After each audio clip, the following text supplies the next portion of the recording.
see, I was always the optimist that I thought we would be coming back. I couldn't believe that they wouldn't finish the story. It just seemed incomprehensible to me. So it was logical that something I said. It was logical that we'd go on. Look, it was the ending. The ending to season 4 was kind of sweet and lovely and high tech and crazy, but it wasn't the ending that I would have wanted for Fringe.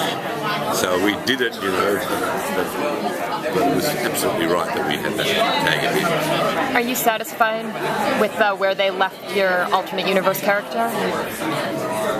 Yeah, I am. I think we resolved that okay, and I don't think there was. I don't think there was anywhere we needed to go with it. It finished up. It was really quite a beautiful departure between the two sides, and the goodbyes between the alternate characters. It was very elegant, I thought. So I wouldn't have wanted to change it. Of course, it's going to be a sad ending, but are you in a way happy as well that you'll be ending? Jessica was telling us how nobody likes season 7 of a show, so are you happy to finish right in the right moment? I think it's perfect. I think it's a perfect storyline. It's also very lucky in this day and age to get a chance to do 5 seasons. But to have written, you know, the bulk of this saga and then say, right, the final chapter is an unbelievable gift. So I'm thrilled, and I'll celebrate. Look, when I say this to you, if we don't do it well, then I won't celebrate. I mean that to you, but I'm so committed to making every step that we take in the right direction, and so is everyone else, so that we actually do complete this really hard task to give the fans that great story that it deserves to finish with. But it'll be hard work. I'm a bit nervous about it. What emotional unfinished business do you still are looking forward to with this? Because, you know, there was the break between Peter and Walter. There's been a coming back together again. That's got to be resolved for both Josh and I. Very strong in that, because that was the heart of Fringe, certainly the first 2 seasons. So we absolutely will find that, even if it's not written. That's probably the major thing. I'd like to see some peace for Olivia and Peter, because it's been so heartbreaking. But I care about the other characters as well, and I don't know how much we can do. You know, what do we give Astrid a life? For goodness sake, the poor darling.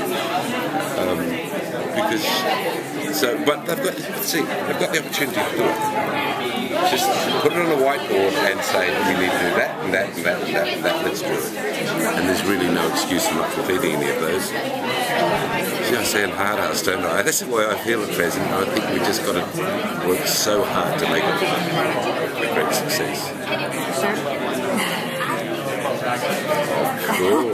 That's beautiful. Do you have any input in Walter's brilliant one-liners? More to do with the way that they're delivered. So most comedy is to do with how it's delivered and received. So I guess I have a lot of say into that.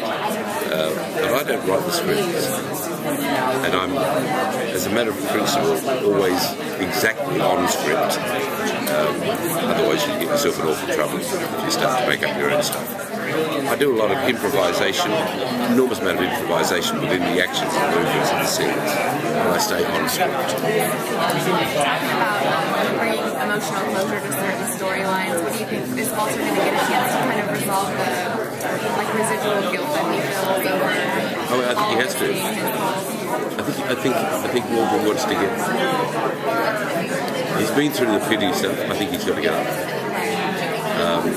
We might see one glimmer of that again, but I think he needs to get over that and come to a very mature resolution of the fact that it was his hubris, his misplaced love, his self-centeredness that put us in this place in the first place.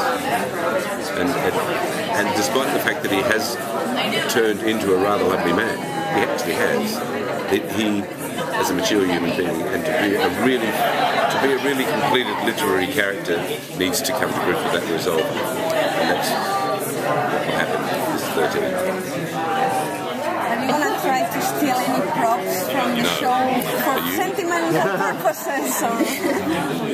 What would I do with them? No, I won't be stealing anything. I never take anything with me. I don't collect things. People always say to me, "What did you get from Lord of the Rings?" I said, nothing. Then I thought, maybe I should have. I think I speak for pretty much everyone when I say no one wants you to leave our television after this is over. So, I mean, do you have any plans to stay in television or stay? I do, actually. I love television. And I also think television's becoming so good. There's so much good television now that I have been asked if I'd stay on television, and I said yes. Make me happy. I think it'll make everyone happy. Is there a certain kind of project you'd like to do, like comedy, drama? I would. Yes. I would be so tempted by a half-hour comedy. It's unbelievable, even though it's sort of way up there. I don't want to do trivial work, and I don't actually want to do procedural work. So we're actually developing some ideas now. I work best with the complex characters, and I'm actually not very good at doing the two-dimensional characters. I'm actually not very good at the subconscious. So we're developing some stuff, talking to writers and seeing where it goes. But certainly, I mean, the quality of writing on television now. When we look at some of the stuff that's out there, you go, "Oh, that's so good." I'm happy to stay there. There's so many comedic moments in the show.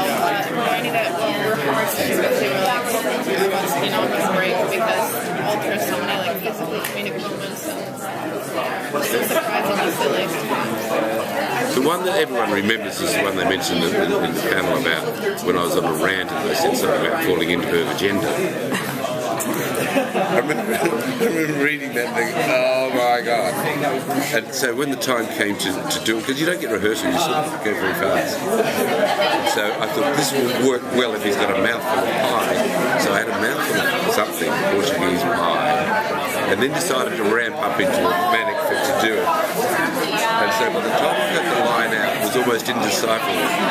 And the others kind of weren't aware of what was going to happen. And he fell right into a agenda, and the rest of the cast went. He went. I got him. Even got Lance Bros. Lance Benning. He never laughed.